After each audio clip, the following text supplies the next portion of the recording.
السلام عليكم ورحمة الله وبركاته. الحلقة دي تحذير لحضراتكم من خطأ كبير ممكن يحصل عندك في حساب الادسنس وانت مش عارف، وتوضيح كمان لتحديث داخل جوجل ادسنس وهو اثبات الهوية عن طريق ارسال فيديو. لازم تفهم الموضوع ده بشكل سليم، وكمان لازم تكون حذر لمحاولة اثبات الهوية من خلال ارسال فيديو، لانها خطوات مهمة ولازم تخلي بالك منها. فاحنا النهاردة هنعرف مع بعض التحديث الجديد ده اللي هو اثبات الهوية عن طريق ارسال فيديو. احنا شرحناه قبل كده ووضحناه بشكل بسيط من كام يوم، ولكن لقيت فيه اخطاء كتير بتحصل، وقنوات كتير او اشخاص كتير بيحاولوا يثبتوا الهويه في حساب الادسنس عن طريق ارسال فيديو وبيقابلوا مشاكل. فالنهارده ان شاء الله هنوضح الموضوع ده وازاي تثبت الهويه من خلال ارسال فيديو عشان ما تقابلش مشاكل والموضوع ينجح معاك بشكل سليم. ده شباب التحديث اللي بيظهر لك جوه ادسنس لما بتحاول اثبات الهويه. جوجل ادسنس هنا بيقول لك انه تم اختيارك للمساعده في اختبار عمليه اثبات الهويه في ادسنس، تتميز بالسرعه والبساطه وتهدف الى تحسين تجربه المستخدم والحمايه من الاحتيال. جوجل ادسنس بيحاول يحمي حسابات الادسنس اللي بتحصل او الاشخاص اللي بيعملوا حسابات ادسنس ببيانات وهميه ويثبتوا الهويه ببيانات اشخاص تانية. فتم عمل التحديث ده عشان يسرع من مشكله اثبات الهويه، لان في ناس بتستخدم الطريقه القديمه بيقعد مثلا اسبوع اسبوعين عبال ما يتم الرد عليه في المستندات اللي بيبعتها. فبتلاقي عندك هنا كلمه اتخاذ اجراء او الرجوع للعمليه القديمه. لما تدوس على الرجوع للعمليه القديمه هيرجع بيك للطريقه القديمه لاثبات الهويه، انك تبعت الهويه او تثبت الهويه عن طريق نموذج وتملى البيانات فيه،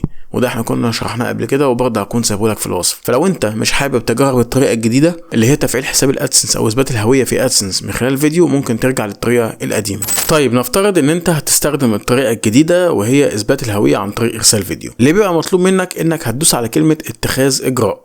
لما بتدوس على اتخاذ اجراء بيفتح معاك كاميرا الموبايل وتكون قدامك البطاقه بتاعتك اللي انت هتثبت بيها الهويه. الافضل انك تكون مخلي البطاقه دي على ورقه بيضاء، البطاقه او الرخصه او الباسبور يكون على ورقه بيضاء عشان كل البيانات تكون واضحه واطراف البطاقه تكون متحدده. فهيطلب منك تصوير الوجه الامامي للبطاقه زي ما بيطلب منك في النموذج، فهتخلي الكاميرا او تدخل البطاقه جوه نطاق الكاميرا او الشاشه اللي هو هيفتحها لك. بعد كده بتدوس على متابعه وتقلب البطاقه وتعمل نفس الموضوع، تخلي ظهر البطاقه جوه الحيز اللي هو هيديهولك فيه الكاميرا. بعد كده بيسالك سؤال افتراضي بيقول لك البطاقه دي او الصوره اللي انت بعتها بوثيقه حكوميه ولا لا، فانت هتختار انها وثيقه حكوميه وتدوس على علامه الصح دي. ممكن كمان يطلب منك بعد ما تصور البطاقه وش وظهر انك تصور نفسك سيلفي بحيث وشك برضو يبان في الصوره، يبقى معاهم 3 صور، صوره للبطاقه وش وظهر وصوره لوشك سيلفي، بحيث يتاكدوا من الشخص اللي في البطاقه هو الشخص اللي بيثبت الهويه. ده ممكن يحصل معاك او بنسبه كبيره هو ده اللي هيحصل. بعد ما بتوافق على ارسال المستند هتلاقيه فتح معاك الصفحه دي بيقول لك انه تم معالجه الصوره وتم التحقق وتم فحص المستند، الخطوات اللي بتتم عشان يثبت الهويه من خلال الصوره اللي انت بعتها او صورتها بالكاميرا. تم التحقق، جاري اتخاذ القرار النهائي، وبتستنى لحد ما يتم الرد عليك. يا اما هيتم الرد عليك بيقول لك شكرا تم ارسال بيانات التحقق الخاصه بيك بنجاح، ويثبت معاك الهويه، يبقى انت اثبتت الهويه بشكل فعلي. ده لو الشخص اللي في البطاقه هو الشخص اللي بياناته في الادسنس هو الشخص اللي اتصور سيلفي، لازم كلهم يكونوا شخص واحد، مش حد بيعمل حاجه لحد. ده تامينا لحسابات الادسنس. ده الرد الاول اللي ممكن يجي لك. الرد الثاني اللي ممكن يجي لك لما يتم رفض الهويه بتاعتك او البطاقه بتاعتك، يرجى استخدام وثيقه هويه اخرى. عذرا لا يمكن التحقق من وثيقه الهويه التي استخدمتها، يرجى اعاده المحاوله باستخدام وثيقه هويه مختلفه. ده ممكن يظهر لو الصوره اللي انت بعتها مش واضحه ببيانات حد تاني، فتاكد زي ما قلت لك انك بتصور البطاقه على ورقه بيضاء تكون حدودها باينه عشان البطاقه تبان بشكل سليم، الوش والظهر. كمان انت لما تصور سيلفي حاول تخلي الاضاءه كويسه عشان وشك يبان في الصوره، والبطاقه اللي تبعتها تكون بطاقه ساريه او اي اثبات هويه يثبت انك عايش في البلد اللي بتثبت هويتك او بتثبت حساب الادسنس فيها، وتكون ليها تاريخ صلاحيه فتره طويله. ده باختصار موضوع اثبات الهويه في ادسنس من خلال ارسال فيديو. اتمنى اكون وضحت لكم كل حاجه بالتفصيل. نصيحه من حضراتكم لو لسه، عشان الموضوع ده لسه تحت التجربه، فنصيحه من حضراتكم عشان برضه ما تعملوش حاجه غلط، اختاروا الوضع القديم انك تثبت الهويه من خلال ارسال المستند. ده اكثر امانا، حتى لو هيطول اكتر فده افضل عشان خاطر ما تعملش حاجه غلط ويعمل لك ايقاف لاثبات الهويه في ادسنس او تعذر اثبات الهويه، فبتحتاج انك تستنى فتره لحد ما ادسنس يفتح لك النموذج مره تانية. فالموضوع بيبقى محتاج وقت، فالافضل انك تشتغل على النظام القديم لحد ما الموضوع يبقى قديم شويه ويتم تجربته اكتر من مره وبيستخدم بشكل كبير. لو عندك اي سؤال سيبه في التعليقات. اشوفكم ان شاء الله في حلقه جديده. شكرا لكم والسلام عليكم ورحمه الله وبركاته.